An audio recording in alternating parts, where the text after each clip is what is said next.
ലൂക്കോസിന്റെ സുവിശേഷം 18-ാം അധ്യായത്തിന്റെ 7-ാമത്തെയും 8-ാമത്തെയും വചനം നമുക്ക് വായിച്ചു കേൾക്കാം. ദൈവമോ രാപ്പകൽ തന്നോട് നിലവിളിക്കുന്ന തന്റെ വൃതന്മാരുടെ കാര്യത്തിൽ ദീർഘക്ഷമയുള്ളവനായാലും അവരെ പ്രതിക്രിയ നടത്തി രക്ഷിക്കയില്ലയോ? വേഗത്തിൽ അവരെ പ്രതിക്രിയ നടത്തി രക്ഷിക്കുമെന്ന് ഞാൻ നിങ്ങളോട് പറയുന്നു. വേഗത്തിൽ അവരെ പ്രതിക്രിയ നടത്തി രക്ഷിക്കുമെന്ന് ഞാൻ നിങ്ങളോട് പറയുന്നു. എന്നാൽ മനുഷ്യപുത്രൻ വരുമ്പോൾ മതി. സ്തോത്രം. ലൂക്കോസിന്റെ സുവിശേഷം 18-ാം അധ്യായത്തിൻ്റെ 1 മുതൽ 7 വരെയുള്ള വാക്യത്തിൽ പരിശുദ്ധാത്മാവ് നമ്മളെ ശ്രദ്ധേയമായ ഒരു ദൂത് അല്ലെങ്കിൽ ഒരു വചനം നമ്മളെ പഠിപ്പിക്കുക. ആ പഠിപ്പിക്കുന്ന വചനം എന്താണെന്ന് വെളിപ്പെടുത്തിയിട്ട് ഈ ദൂതിലോട്ട് വരാം. സ്തോത്രം.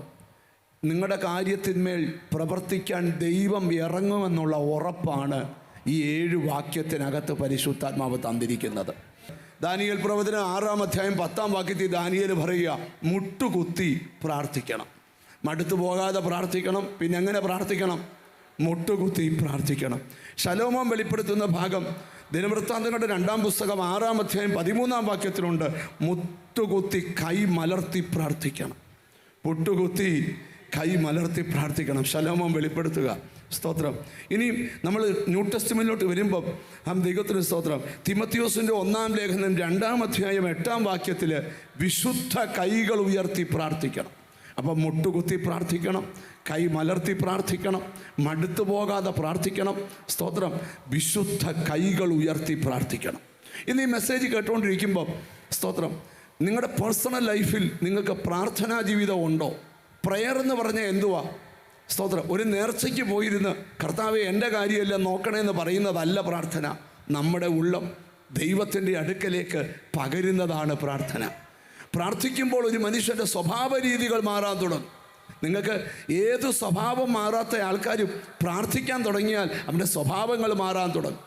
ഏത് ദുഷ്ട സ്വഭാവമുള്ളവർ സ്തോത്രം. ഒരിക്കൽ ഒരു മാതാപിതാക്കൾ അവരുടെ മോളെയും കൊണ്ട് എൻ്റെ അടുക്കൽ വന്നിട്ട് പറഞ്ഞു, പാസ്റ്ററെ, ഒരിക്കലും മാറാത്ത എൻ്റെ മോടെ സ്വഭാവം ഈ പ്രാർത്ഥനയ്ക്കകത്ത് മാറിക്കിട്ടി.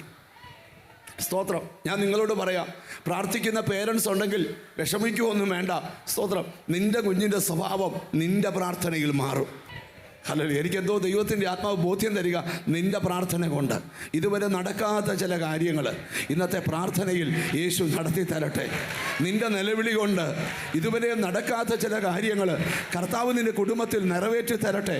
എനിക്ക് ആത്മാവിൽ കാണാം, എവിടൊക്കെയോ വേഗത്തിൽ പരിഹാരം ഇറങ്ങുവാൻ ദൈവം വരികയാണ്.